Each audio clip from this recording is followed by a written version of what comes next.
The Enemy Within, Star Trek, the original series. Okay, let's talk about this awesome episode. We're going to use my space system. Story, pacing, artistry, characters, enjoyment. Each category gets a score between 0 and 2. 2's the best you can get in any category. There's going to be many 2's. Just get yourself mentally prepared for this.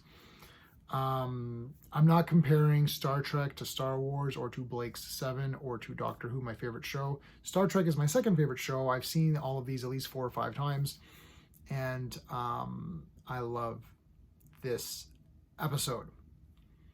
They're beaming people up. There's a planet. Everything's going to hell. It's gonna be just it's freezing at night. I think it goes down to below 4 trillion below or whatever it is. Sulu and everybody's gonna die. That's no problem. They're just beaming everybody up. Unfortunately, they beamed up this little animal. It's a little dog or something with a little horn. They beam it up and 2 come out, and one's a bad one and one's a good one.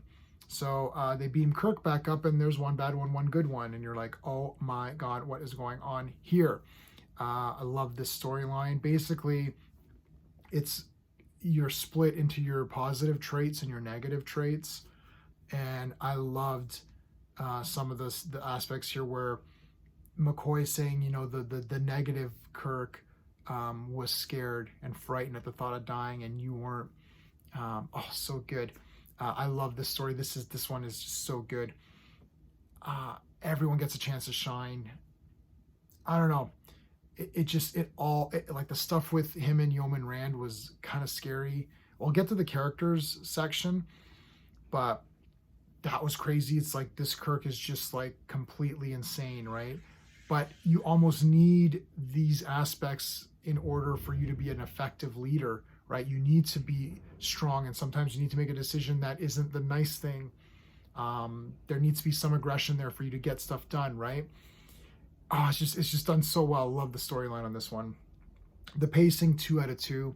I'm trying to figure out what's going on with the first little bit is what's going on with Kirk. Now, a lot of newer episodes of TV would really stretch this out and be like, oh, and then I wouldn't even. I'd probably think some people might make this a 2-parter and be like, at the very end they discover there's 2 Kirks, but they discover it pretty quickly.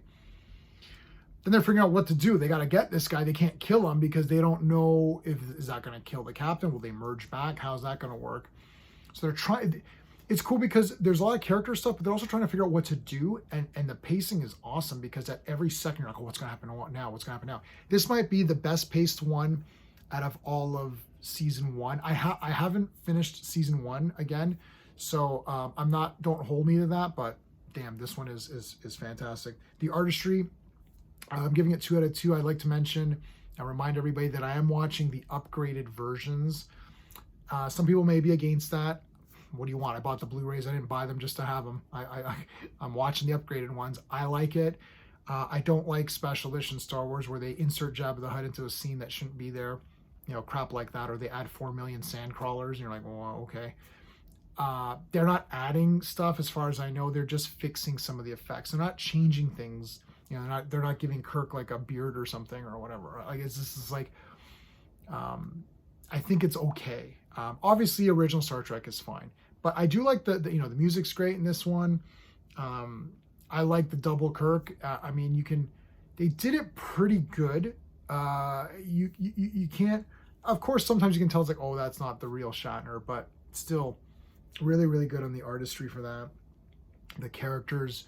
2 out of 2. I think William Shatner is awesome. I love Captain Kirk. I don't think he's overacting. In fact, I think he's very subtle in his performance in a lot of these episodes that I've covered. I haven't really talked specifically too much about Shatner in my other videos, but this making fun of the way he delivers his lines and everything, it kind of pisses me off, to be honest, because it's like, well, first of all, you weren't in Star Trek, so F you. Secondly, he's awesome. Like, this is why I'm so against all these remakes, or not remake, or whatever you're doing. It's like, now there's another Pike out there. There's another, and Pike, the guy who played Pike in that's pretty cool.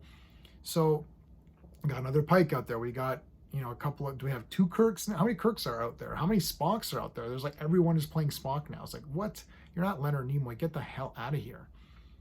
But yeah, Kirk's awesome. He's a great, like, I mean, Shatner's a great actor. There's a lot of subtlety to some of the performance, and having the two different characters is cool. It's really cool. Enjoyment factor 2 out of 2. I love this episode. Absolutely love it.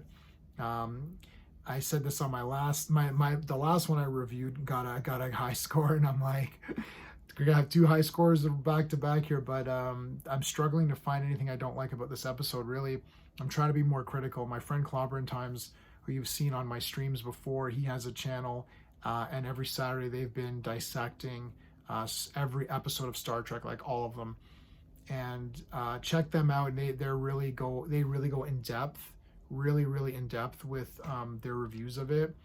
I'm just trying to keep a quick 5-6 minute review, and then that's it. Just my quick thoughts on it. Let me know what your thoughts are on this episode and just in general as well. If you like my review system, please like the video and consider subscribing, and check out our live streams. We're doing Fantastic Fours coming up, and we've been doing Legion of Superheroes every Monday, so check that out. All right, everybody, that's it. Until next time.